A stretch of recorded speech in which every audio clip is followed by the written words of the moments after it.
Assalamualaikum Kang Assalamualaikum Kang Bima. Bima. Waalaikumsalam Aldi. Ya Kang Bima, apa kabar? Kumaha damang? Baik, alhamdulillah. Alhamdulillah. Alhamdulillah. Kang, masih di rumah sakit nih ya Kang? Masih ini hari ke-22 saya di rumah sakit. Hari ke-22. Bisa Iya. diceritain dong Kang, gimana sih cerita di rumah sakit? Kang Bima, pastinya 22 hari di rumah sakit, banyak hal yang harus ditinggalkan gitu. Tidak hanya keluarga, Iya. tapi juga bagaimana Kang Bima harus kemudian koordinasikan kerjaan, begitu. Cerita dong Kang. Iya, jadi saya ketika didiagnosa positif, memang Mhm. gejalanya itu ringan sebetulnya, Oke. batuk-batuk kecil, rasa nggak nyaman di tenggorokan, suhu badan normal, tapi Mhm. berasa semeriwing-semeriwing. Kalau kata orang Jawa katanya greges-greges gitu. Mhm. Kemudian agak-agak mual dan kehilangan nafsu makan. Nah, Mhm. masuk rumah sakit, ya eh, dikasih vitamin, dikasih obat, dikasih Mhm. antivirus, eh, kadang dimasukin pakai suntikan supaya lebih cepat gitu. Oke. Terus ya dipaksain makan, semuanya harus saya makan. Aha. Awalnya itu ya agak harus dipaksa kalau makan karena Aha. nggak selera gitu kan. Oh, jadi Tapi sempat nggak nafsu makan juga ya, Kang? ya sempat nggak nafsu makan. Nah, tapi kemudian Aha. ya berapa hari setelah rumah sakit ya pulih lagi, mual, Mhm. ya, rasa mual banget. Tapi kemudian dikasih juga obat anti mual. Nah, Aha. kira-kira seminggu di rumah sakit kondisi badan lebih enak gitu. Tapi yang Alhamdulillah. pasti saya berusaha berusaha banget untuk fokus, untuk Mhm. konsentrasi. Jadi percayakan penanganan COVID-19 ke wakil wali kota. Jadi Oke. eh, wali kota sementara dijabat oleh wakil wali kota, jadi saya percayakan Mhm. semuanya ke sana. Bahkan saya batasi juga, nggak terlalu banyak di sosmed, nggak Mhm. terlalu baca berita juga, jadi Mhm. supaya bisa istirahat gitu kira-kira. Kenapa tuh membatasi baca berita di sosmed, di berita gitu, Kang? Ya supaya lebih bisa konsentrasi aja, Oke, karena tapi aha. kalau kalau baca berita itu kan banyak yang membuat kita berpikir, Aha. menduga, dan banyak yang nggak pasti. Oke. Berita-berita itu kan ada yang spekulasi, ada Aha. yang ada juga yang isu, kemudian Aha. ya ada yang serem-serem dan lain-lain gitu. Mhm. Ya menurut saya ya lebih baik fokus aja, fokus Oke. baca, fokus nulis, Oke. sempatkan diri untuk usahakan diri Aha. untuk tidur siang misalnya yang Aha. begitu. Kang, Karena saya lihat tadi ya, saya ya, tadi banyak banget yang nanya ya, begitu di Instagram saya, Kang Bima. ya, Tadi kan juga sempat ngomong tuh ya dikasih banyak vitamin, banyak makan ya. makanan yang bergizi buah-buahan juga gitu. Vitamin, kalau Kang Bima vitamin yang diberikan ini dari dokter atau Kang Bima punya anjuran vitamin sendiri nih? Nggak ada, saya percayakan semua sama dokter ya. Saya nggak mau Mhm. berisiko, buat sendiri. Pokoknya semua yang dokter kasih saya makan, saya minum. Jadi Oke. kalau sekarang sih banyak, awal-awal itu banyak vitamin C. Ya, bahkan vitamin Mhm. C-nya disuntik langsung Mhm. gitu. Tapi sekarang udah nggak masuk suntikan, dicopot, semua diminum Mhm. aja biasa. Ada Enavon C, ada Mhm. kurkuma, ya Mhm. ada juga yang ngirim apa jamu-jamuan gitu ya. Ada yang Oke. ngirim temulawak, Mhm. kunyit, jahe, ya kayak gitu-gitu ya kadang-kadang saya minum. Kadang-kadang rumah sakit juga ngasih saya minuman-minuman tradisional itu juga. Mhm. Sempat ada waktu untuk stretching atau olahraga nggak sih, Kang? Selama perawatan Ya, ini? ini pas pas minggu kedua pagi-pagi berjemur di pojok ruangan, jadi masuk Mhm. cahaya matahari ke kamar saya lewat pojok ruangan. Sempat awalnya berat, tapi sekarang udah normal ya. Udah bisa push Mhm. up 50 kali, 100 Mhm. kali, sit up, stretching ya, keringetan lah Oke. lumayan, alhamdulillah. Oke, tadi saya juga sempat lihat tuh di akun Instagramnya Kang Bima posting kira-kira beberapa Ya, hari yang lalu ya cerita ya, soal banyak hal yang bisa dilakukan itu, terutama olahraga. Tapi Kang, kemarin kan juga sempat waktu awal-awal Kang Emil sempat jenguk ya Kang? iya, mungkin hari kedua, hari ketiga ya, Hari Kang Emil sempat kedua dan jemput, sempat dibatasi jenguk ya. di Cuman jendela ya itu kan. kayak drama Korea katanya. Jadi cuma lihat dari jauh sambil lewat telepon gitu. Nah, ini kemudian interaksi ini juga diterapkan ke keluarga-keluarga lain yang ingin menjenguk Kang Bima. Nggak ada. Saya selama Oke. 3 minggu di sini, ini nggak ketemu orang sama sekali, orang nggak bisa masuk kecuali dokter, suster, dan Aha. yang bersihkan ruangan. Itu pun mereka Oke. masuknya pakai baju astronot, ya pakai alat Aha. pelindung diri yang lengkap. Mhm, Kadang-kadang mhm. saya nggak bisa bedain ini suster apa dokter. Kadang-kadang Aha. saya nggak bisa bedain mana laki-laki mana perempuan kan, gitu. Karena ditutup Tapi semua pakai lama-lama, APD. Aha. iya, tapi lama-lama saya sudah hafal. Ya, dengan gayanya Oke. segala macam saya sudah hafal. Dan mereka pun masuknya sesekali aja, Aha. pagi-pagi, siang, sore, malam. Ya 4 kali lah Oke. mereka masuk. Ya. Sisanya saya sendiri aja di ruangan. Ya, ibu juga nggak sempat jenguk, Kang? Nggak ada, nggak ada yang Oke. boleh jenguk di sini semua. Ya total isolasi sendiri. Aha. Ya. Saya sempat lihat Instagram ibu, yang satu work from home, yang satu work from hospital, gitu ya. Hospital. Iya, iya. Dan ibu juga di sana ada ngelakuin gerakan 1 juta masker untuk para tenaga Ya, medis, gitu. Kang Bima pantau, iya. Kang? Bukan hanya mantau, saya support Aha. juga. Bentar. Oke. Masker kain ini salah satunya juga yang Ini kan, dikampanyein sama Kang Bima nih. ya ini masker kain Mhm. ya sekarang nih gimana caranya semua warga pakai ini kalau keluar rumah. Kalau Oke. betul-betul kepaksa keluar rumah, ya pakailah masker ini. Aha. Ini bisa dibuat oleh siapa aja, lebih Aha. bagus disisipin tisu di dalamnya. Sisipin Oke. tisu di dalamnya. Gitu. Aha. Dan bisa Sekarang dipakai beberapa kali juga ya, tinggal dicuci ya, Kang? setiap hari harus dicuci. 4 jam lah, pakainya 4 jam aja, setelah itu dicuci. 4 jam. Ini juga kayaknya banyak banget warga kota Bogor ini yang nyapa Kang Bima nih, cepet sembuh Kang, cepet sembuh gitu. Banyak banget doanya. Amin. Gimana Kang Amin, kira-kira makasih. untuk stay in Ya, touch dengan teman-teman di pemerintahan, kemudian juga para masyarakat kota Bogor di tengah ya, masa isolasi Kang Bima saya sekarang nih? agak terharu ya. Banyak Mhm. sekali warga tiap hari tuh ada aja yang WA, Mhm. ada juga yang DM lewat IG, banyak sekali mendoakan, menanyakan kabar. Mhm. Bahkan banyak yang rutin, setiap hari Mhm. pasti nanya kabar. Setiap hari pasti Oke. ngirim doa gitu. Saya eh, merasa menjadi lebih pede ya, lebih optimis ya karena banyak yang Oke. mendoakan dan saya juga mendoakan untuk semua. Setiap hari saya selalu berpikir mudah-mudahan ya Allah nggak ada Mhm. lagi warga Bogor yang kena positif. Mudah-mudahan nggak ada Amin, amin, lagi amin. gitu. Ya. Amin. Dan itu tadi Kang mungkin yang salah satu jadi pertanyaan bagi kita semua juga Kang Bima. Karena 22 hari di satu ruangan tertutup meskipun ada matahari masuk tapi tidak boleh Ya. berinteraksi secara langsung dengan keluarga dekat dan juga ibu gitu. Gimana Kang Bima bisa menjaga pikiran agar tetap positif, terus habis itu juga tetap bisa melakukan kerjaan gitu dari Ya, ruang saya punya karantina jadwal sekarang? sendiri, Mhm. Gimana tuh Kang? Boleh jadwalnya dielaborasi Ya, ke kita nih. jadi tidur biasanya makin kesini tidur makin agak cepat. Jadi ketika kondisi relatif stabil, tidur bisa cepat, ya setengah Aha. 10 udah tidur, jam 10 udah tidur, bangun jam Mhm. 4, jam setengah 5 gitu. Kemudian ya sholat malam atau kemudian juga Mhm. subuh, kemudian pagi-pagi zikir atau berdoa, kemudian nulis. Ya saya Nulis. nulis pagi-pagi, Aha. biasanya waktu pagi-pagi itu paling enak ya, produktif gitu. Saya Aha. nulis, kemudian baca gitu. Jadi target saya, insya Allah kalau Allah mentakdirkan saya sehat keluar dari rumah sakit, tulisan ini pengen saya bukuin. Ya, Jadi tulisan penasaran intan. Kang, ini bukunya ini iya tentang apa? Ya tentang sehari-hari di rumah sakit aja. Jadi setiap hari saya Oke. catat, setiap hari apa yang saya pikirin saya tulis gitu. Aha. Ya pengalaman selama rumah sakit lah gitu. Jadi ya itu baca buku, nulis, sesekali nonton juga TV, Aha. walaupun koneksinya kadang-kadang nggak stabil di rumah sakit gitu. Aha.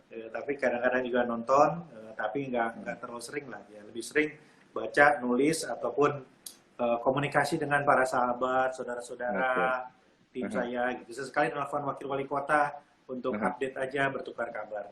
Gitu. Kang, ini saya juga penasaran. Ini kan banyak juga kan yang sekarang harus stay di rumah gitu, Ya. harus berjuang melawan kebosanan di rumah gitu. Tadi Kang Bima bilang suka baca juga. Bukunya kira-kira apa aja sih Kang? Rekomendasi dari Kang Bima nih untuk kita-kita yang di rumah aja untuk membunuh Oh, kebosanan. oh kalau saya sih banyak ya. Contohnya, Aha. saya baca buku ini tamat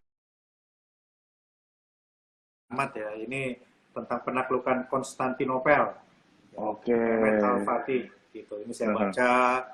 Kemudian ya baca e-book ya, baca yang ada di internet, ya macam-macam. Saya juga jadi lebih tahu tentang teori-teori kedokteran, gitu. Karena kan setiap hari selalu penasaran, misalnya hasil darah saya gimana. Nah, kemudian jadi saya tahu, oh limfosit itu apa. Gitu. Jadi menurut saya selama di sini harus nambah ilmu lah, ya, nambah ilmu. Jadi ketika dokter ngasih tahu, saya coba cek, baca-baca teman-teman dokter saya, kalau swabnya di sini gimana, apa artinya, kalau darahnya komposisinya begini gimana artinya gitu. Jadi ya, saya nikmatin supaya lebih banyak ilmu lagi tentang medis gitu. Kang, berarti ini udah jalanin rapid test berapa kali, Kang? Rapid test itu minggu lalu sudah, rapid test itu sudah minggu lalu dan hasilnya negatif rapid testnya. Nah, tapi kan rapid test itu bukan yang menentukan itu swab. Ya.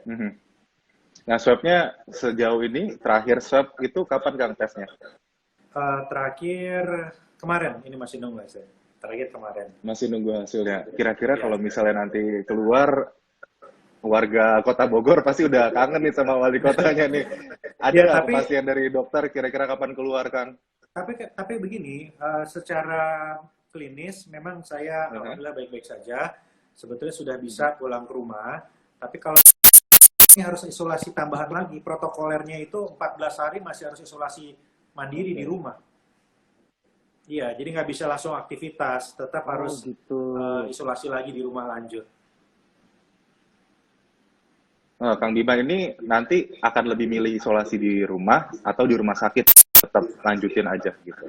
Di rumah aja, di rumah. Saya enak-enaknya rumah sakit tetap lebih enak di rumah. Iya. Udah 22 hari juga ya, Kang? 22 hari lumayan juga. Ini ruangan saya kira-kira 3 meter kali 7 meter lah ini ruangan. Cukup terbatas gerakan juga di sana ya. Iya. Apalagi kita makhluk sosial, harus interaksi. Iya. Kang, ngomong-ngomong soal corona juga gitu. Kalau DKI Jakarta kan hari ini udah diterapin PSBB, pembatasan sosial berskala besar. Nah, nanti Bogor ini akan mengikuti atau perkembangannya gimana, Kang, sejauh ini? Arahnya ke sana sebetulnya karena ini walaupun saya nggak langsung terlibat rapat-rapat, tapi tetap koordinasi ya. Ngobrol sama Pak Wakil Wali Kota. Arahnya ke sana karena Jabodetabek ini kan epicentrum corona. Jadi kebijakannya harus terintegrasi, harus terkoordinasi. Jadi ketika Jakarta PSBB ya semuanya juga PSBB juga gitu. Tinggal sekarang kita sesuaikan saja dengan kondisi di Bogor seperti apa. Jadi sekarang juga lagi dirumuskan teknisnya gimana, aturannya gimana, law enforcement-nya juga gimana, termasuk apa yang akan kita bantu untuk warga. Jadi dari APBD akan dikucurkan juga untuk membantu warga yang memerlukan. Nah, itu masih dirumuskan. Tapi arahnya akan ke sana. Jadi Jabodetabek ini akan PSBB secara ketat. Oke, jadi menyelaraskan aturan dengan yang sudah ditetapkan di Jakarta ya, karena juga banyak warga Kota Bogor sebenarnya commute ya kerjaannya, berangkat ke Jakarta dan pulang ke Bogor di sore harinya. Untuk bantuan sendiri, Kang, kira-kira nanti untuk mereka yang terpaksa dirumahkan atau unpaid leave dari kantornya, nanti kebijakan dari Kota Bogor, Pemkot Kota Bogor gimana, Kang? Sekarang ini Pemkot sedang mendata semua. Ya. Ada yang kategori masuk keluarga miskin, ya program keluarga harapan. Terus ada yang kita prediksi, kita hitung akan menjadi kalangan miskin baru. Yang tadinya misalnya bekerja di sektor informal, kemudian terimbas. Nah sekarang sedang didata semuanya. Pada prinsipnya yang didata akan dibantu. Ada yang bantuan dari pusat, ada yang bantuan dari APBD. Tidak boleh double bantuannya. Jadi jangan sampai misalnya ada satu keluarga masa kategori miskin, kemudian dibantu oleh kita, dibantu oleh pusat, itu nggak boleh double. Jadi harus tersebar secara merata sesuai dengan dibutuhkan. Jadi arahnya ke sana, arahnya akan dibantu. Pengusaha-pengusaha juga kita bantu, jadi ada kelonggaran untuk pembayaran pajak. Jadi masih bisa diundurkan pajaknya. Kita lakukan supaya beban itu tidak tidak terlalu parah lah, walaupun parah ya, tapi kita ingin meringankan beban yang kalangan yang membutuhkan maupun pengusaha. We all in this together, gitulah ya, Kang ya. Kalau bahasa Sundanya gitu ya, pasti pemerintah akan bantu. masyarakatnya yang terdampak ini. Tapi tadi Dan kata, dan nggak cukup lewat pemerintah saja menurut saya. Kita pun harus bisa membangun kebersamaan, membantu yang nggak mampu. Ya, karena kalau dari pemerintah kan ada prosedurnya, ada aturannya, ada prosesnya. Tapi kalau kita mau nyumbang sekarang juga kita bisa nyumbang. Jadi saya ngajak semua warga yang mampu untuk membantu yang tidak mampu. Gitu. Kalau kita ada crisis center di Bogor, disalurkan ke situ, kemudian dibagikan di situ misalnya. nah itu mungkin Kang, selain crisis center di Bogor, corong-corongnya ini bagi masyarakat yang berkelebihan, ingin membantu mereka yang kekurangan, itu kalau versi Kang Bima Arya nih, di mana aja? Ya gini, kita lihat kebutuhannya ya. Satu, ada kebutuhan APD untuk tenaga medis. Ya, APD yang lengkap ini kan penting, supaya tenaga medisnya terlindungi. Rumah sakit umum daerah aja perlu sekitar 3.000-an sebulan. Itu penting, itu perlu. Bisa sumbangannya ke arah sana. Yang kedua, bisa juga menyumbang dengan memproduksi masker. Jadi misalnya kalau kita punya uang 1 juta, kita produksi ada berapa, kita bagikan bagi yang membutuhkan. Bisa seperti itu. Atau bantuan juga bisa diberikan langsung bagi yang membutuhkan untuk makan sehari-hari. Gitu. Nah, jadi macam-macam sebetulnya bantuannya. Dan kalau di Bogor, untuk urusan APD dan lain-lain bisa di crisis center. Nanti crisis center mendistribusikan itu entah ke rumah sakit umum daerah, ke rumah sakit lain atau puskesmas gitu. Atau kalau untuk masker, ya ini sekarang tim penggerak PKK didukung juga oleh DPRD Kota Bogor, kemudian Yayasan Cinta Keluarga ini mengkoordinasikan pembuatan masker kain di seluruh wilayah Bogor gitu. Jadi banyak saluran lah kalau kita ingin berbuat sesuatu, kalau kita ingin berbagi. Nah, Kang, ini saya, ya itu tadi Kang Bima sudah mengajak masyarakat ya untuk saling bahu-membahu, bantu-membantu begitu, karena banyak sebetulnya juga sekarang banyak artis, selebritis yang juga menggalang dana untuk mereka tenaga medis, untuk mereka yang terpaksa harus dirumahkan begitu, rakyat kecil begitu ya Kang Bima. Tapi ini tadi saya agak tergelitik gitu baca komen netizen untuk penerapan PSBB di Kota Bogor gimana Kang, masih ada orang yang naik motor tumbuk 3 katanya. Ya itu memang ini kan belum resmi berlaku, tapi pada saatnya nanti ya pasti ada law enforcement-nya, pasti ada tindakan-tindakan untuk mengingatkan warga dengan lebih tegas lagi. Nah sekarang kan gini, nggak semua warga ini punya akses sosial media. Bagi yang punya Instagram, ya bagi yang update selalu lewat WAG, barangkali bisa memahami PSBB ini. Tapi kan banyak saudara-saudara kita yang nggak terakses dengan baik ke sosial media. Nah jalur itulah, jalur lurah, camat, RT, RW. Nah kalau di Bogor itu kita mengaktifasi RW siaga. Jadi RW ini yang paling depan mengedukasi warga. Kalau ada yang nongkrong banyakan dibubarin. Kalau ada yang nggak paham dijelasin. Nah ini RW siaga ini yang di lapangan paling depan. Jadi kapan Kang kira-kira ini pembatasan? Kalau RW siaga sudah aktivasi ya. Tapi kalau PSBB masih disiapkan, masih dirumuskan. Masih dirumuskan ya. Oke, kita baca sekarang pertanyaan-pertanyaan dari warganet ya, Kang Bima. Ini kita ke pertanyaan Hanum dulu nih. Kang, setelah sekarang masih kerasa gejala lagi nggak sih? Gimana nih Kang? Ya, alhamdulillah hampir nggak ada. Cuma sesekali memang kadang-kadang masih gatal di tenggorokan. Ya, sesekali aja batuk, yang lain nggak ada. Cuman katanya kalau batuk ini bisa agak lama recovery-nya. Jadi walaupun sudah dinyatakan negatif, tapi batuk ini mungkin masih agak lama. Itu katanya seperti itu. Jadi sekarang yang lain udah enggak, mualnya udah enggak, demamnya juga udah enggak, udah lebih seger. Ya bisa push-up 50 100 kali tadi ya. Widih. Sesekali aja masih agak batuk, kadang-kadang suka agak gatal. Kayaknya selesai corona ini semua mau langsung nih Kang Bima. Insya Allah. Oke, tapi kan kalau misalnya keterangan dari dokter sendiri, ini kan mungkin jadi mengedukasi masyarakat juga gitu. Masih banyak masyarakat yang judgy terhadap mereka yang ODP, PDP, begitu, dan mereka yang positif lalu kemudian sembuh. Keterangan dari dokter setelah Kang Bima nanti sembuh, gimana Kang kondisi badan? Ya, apakah benar-benar virus itu menghilang dan tidak akan kembali lagi atau masih ada kemungkinan terpapar? Ya begini. Yang namanya virus baru tentu semuanya juga masih dalam fase penelitian gitu ya. Walaupun sekarang kan asumsinya katanya kalau sudah masuk itu sudah punya kekebalan ya. Tapi ada juga kan informasi bahwa bisa aja kemudian reinfeksi, kena lagi di beberapa kasus gitu. Jadi menurut saya apapun bisa terjadi, yang pasti ke depan ya tetap waspada aja, tetap siaga aja, hidup tetap sehat gitu. Jadi saya akan membatasi sekali interaksi dengan warga ya sampai waktunya kira-kira betul-betul aman gitu. Tapi sampai kalau benar-benar saya siap pulang ke begitu. rumah, kalau saya pulang ke rumah ya 2 minggu ini pasti harus tetap isolasi di rumah dulu. Dan memang contoh-contoh seperti Kang Bima juga dari public figure lainnya gitu sangat dibutuhkan ya bagi masyarakat untuk kemudian masyarakat itu bisa positif dan juga bisa berperilaku secara benar untuk menghadapi virus ini ya Kang Bima ya. Kang, ini ada pertanyaan dari anchor CNN Indonesia Tiffany Raitama. Begitu. Nah, ini dia.